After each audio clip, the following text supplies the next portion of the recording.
দেবী মহাগৌরী নবদুর্গার অষ্টম রূপ।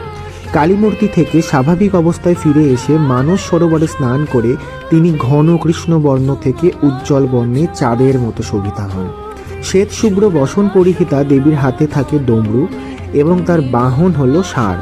চতুর্ভুজা দেবী মহাগৌরী পার্বতীর শান্ত সমাহিত রূপে হালকা রঙের উজ্জ্বল অলঙ্কারে সজ্জিতা হন।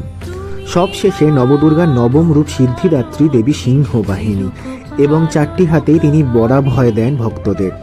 সাংসারিক সুখ সমৃদ্ধির কারণে দেবী পার্বতীকে পুরাণ অনুসারে মহাদেব সিদ্ধিদাত্রী রূপে পুজো করেছিলেন, আর সেই পুজোয় সিদ্ধি লাভের পর শিব অর্ধনারীশ্বর রূপ ধারণ করে। দেবী পার্বতীর এটি চরম অবস্থা, যেখানে তিনি নিজেকে প্রকৃতই মহাশক্তি রূপে প্রতিষ্ঠিত করেন। জীবনের প্রধান উৎস দেবী সিদ্ধিদাত্রী এবং একাধারে তিনি শিক্ষাদাত্রী, জ্ঞানদাত্রী।